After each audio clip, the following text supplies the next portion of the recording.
Assalamualaikum warahmatullahi wabarakatuh. Kembali lagi dalam sesi review buku, episode kesekian. Kali ini, saya akan mereview buku yang telah saya baca pada tahun 2024. Buku ini saya beli sekitar 2 tahun yang lalu, dan membutuhkan masa tunggu 1 tahun sebelum akhirnya terbaca. Nama bukunya adalah Adam alaihissalam, karya Profesor Dr. Ali Muhammad As-Salabi. Pada kesempatan ini, saya gak akan membahas tentang penulisnya, karena saya cukup banyak membaca karya beliau dan akan membuang banyak durasi jika saya membahas orangnya tiap mereview buku-bukunya. Mungkin kelak akan ada video yang membahas latar belakang dari sang penulis. Yang jelas, beliau adalah pakar sejarah yang berasal dari Timur Tengah. Ini merupakan buku terbitan Pustaka Al-Kautsar dengan ketebalan 854 halaman. Ada 8 pembahasan dalam buku ini. Pembahasan pertama sampai ke-7 terdiri dari kisah Nabi Adam alaihissalam dalam surat Al-Baqarah, Al-A'raf, Al-Hijr, Al-Isra, Al-Kahfi, Thaha, dan Shad. Adapun pembahasan terakhir barulah berkaitan dengan turunnya Nabi Adam, Hawa, dan iblis ke muka bumi. Pembahasan terakhir hanyalah terdiri dari 100 sekian halaman, dan ini semestinya tidak menjadi sesuatu yang mengherankan, karena kita tidak mungkin mengada-adakan kisah yang tidak kita ketahui, kecuali berdasarkan wahyu. Kita berbicara tentang perkara gaib, di mana Nabi pun tidak mengetahuinya, kecuali dengan wahyu. Kisah ini adalah sebuah kisah yang Allah singkap tirainya, kisah yang berisi awal mula dunia untuk umat yang begitu dekat dengan akhir dunia. Kisah yang mengungkap esensi kita hidup di dunia. Ini adalah berita besar yang hendaknya kita perhatikan. Buku Adam alaihissalam adalah buku yang mampu membuat kita memandang segala eksistensi secara lebih luas, termasuk keberadaan diri kita sendiri. Kita akan dibuat merenung kala membuka halaman-halaman buku ini.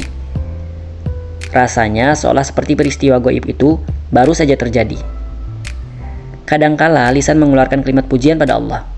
Kadangkala lisan melantunkan ampunan pula padanya. Strategi musuh-musuh kita dijelaskan secara menyeluruh. Berikut cara untuk menjauhinya. Dari cara penulis mengupas kisah Nabi Adam lewat ayat dan beberapa riwayat, saya melihat dan memaknai kejadian itu secara lebih hebat. Saya menemukan buku yang tepat untuk menjawab keinginan saya dalam mengenal, baik itu tentang dunia sampai akhirat, maupun dari pencipta hingga makhluk. Tulisan Profesor Ali memiliki kehati-hatian dan penjagaan agar tulisannya tidak keluar dari apa yang Allah beritakan.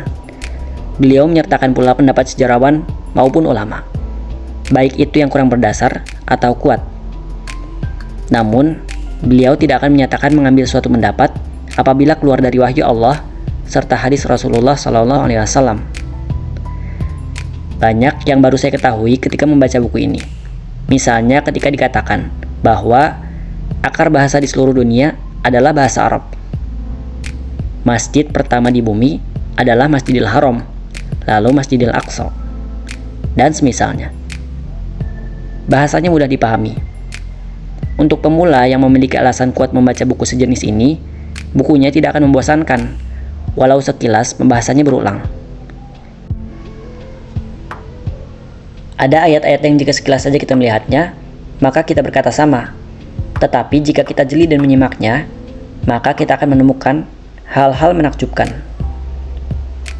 Tidak sedikit bagian dalam buku ini yang saya baru ketahui, lantas bertentangan dengan apa yang saya dengar sebelumnya. Ada beberapa poin dari banyaknya poin yang saya catat dan ingin saya sampaikan di sini. Misalnya seperti hal-hal yang bersifat meluruskan. Pertama, tentang sejarah manusia. Dalam firman Allah, Quran Surat Al-Baqarah ayat 31, terdapat penegasan bahwa manusia pada awalnya merupakan makhluk berpengetahuan, ahli ibadah, dan mampu berbahasa. Hal ini berbeda dengan pendapat sebagian besar ilmuwan dan pakar antropologi. Banyak sejarawan barat mempopulerkan teori tentang manusia batu yang hidup telanjang. Semua ini adalah kebohongan yang dibuat-buat umat manusia dalam sejarahnya. Padahal ketika aurat Nabi Adam dan Hawa nampak setelah mereka memakan buah khuldi, kemudian mereka berusaha menutupi aurat mereka dan malu. Artinya, menutup aurat merupakan naluri manusia yang sehat.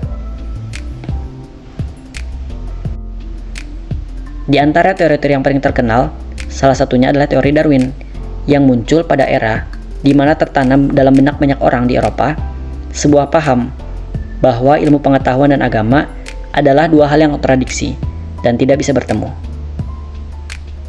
Mendudukan teori evolusi ke posisi akidah penciptaan merupakan hal yang paling berbahaya yang mengganggu akal, sehingga seseorang meyakini tidak adanya hikmah dari penciptaan.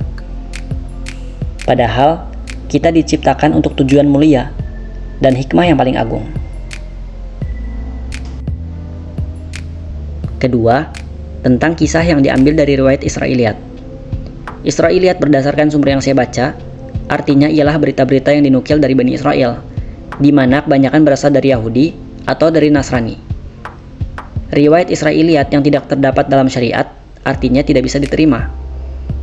Cerita-cerita Israiliyat tidak dapat dibenarkan atau didustakan riwayatnya, sebagaimana sabda Nabi. Jangan kalian membenarkan ahlul kitab dan jangan pula mendustakan mereka. Jika bertolak belakang dengan Al-Quran dan hadis sahih, maka wajib untuk tidak dibenarkan. Ada beberapa contoh dalam buku ini. Di antaranya, Ibnu Katsir berkata, para pakar tafsir memperoleh informasi tempat turunnya Adam dan Hawa dari Israiliyat. Beberapa kitab tafsir dan buku sejarah menyebutkan nama anak Adam, yaitu Habil dan Qabil. Dan nama ini hanya ditemukan dalam riwayat-riwayat Israiliyat serta buku-buku ahli kitab, dan lain sebagainya. Poin terpenting dari kisah Nabi Adam adalah proses sujudnya malaikat kepada Adam yang disertai dengan penolakan iblis untuk bersujud kepadanya. Tujuan malaikat bersujud kepada Adam bukan untuk menyembah Adam, melainkan karena melaksanakan perintah Allah sebagai bentuk ketaatan. Dari tingkah iblis kita bisa melihat iman bukanlah pengetahuan teoritis mata, karena iblis pun mengetahui bahwa Allah eksis. Iblis sangat memahami bahwa tiada Tuhan yang berhak disembah selain Allah. Namun, ia tetap terusir dari rahmat Allah. Artinya, iman adalah perkataan, perbuatan, dan keyakinan. Sebagai manusia, sudah semestinya kita mengetahui 3 simpul besar kehidupan. Dari mana kita berasal? Untuk apa kita hidup di dunia? Akan kemana kita setelah mati? Jawaban dari pertanyaan ini akan membentuk akidah seseorang, menentukan arah dan tujuan, serta gaya hidup seseorang. Saya punya alasan cukup kuat untuk membaca buku ini sewaktu dulu. Saya ingin mengenal lebih dalam sosok yang harus diikuti, mengenal lebih dalam sosok yang harus ditakuti sekaligus diharapkan, serta mengenal lebih dalam sosok yang harus dimusuhi. Buku ini cocok untuk mereka yang ingin mengenal dirinya, ingin mengenal Tuhannya, ingin mengenal musuh-musuhnya. Buku ini cocok untuk dibaca bagi mereka yang kehilangan tujuan hidup atau sedang mencari alasan-alasan yang membuatnya bertahan hidup. Buku ini menjelaskan pada kita tentang tanggung jawab, peran, dan amanah sebagai makhluk. Buku ini akan membuat kita lebih mewaspadai musuh, mensyukuri kehidupan, mengharap pada Sang Khalik, dan menyimbangkannya dengan rasa takut. Pada bagian akhir, saya mendapati banyak sekali saran penulis agar kita memperhatikan dan berhati-hati terhadap peran kita. Saran saya, jika kalian tertarik dengan buku ini, kalian bisa baca buku Alam Semesta Sebelum Adam terlebih dahulu sebagai pembuka. Penulis dari buku tersebut merupakan orang yang sama. Setelah membaca Adam alaihissalam, kalian bisa berlanjut ke seri Nabi Ulul Azmi yang juga ditulis oleh penulis yang sama. Insya Allah, jika ada kesempatan lain, buku-bukunya akan saya review dalam bentuk video.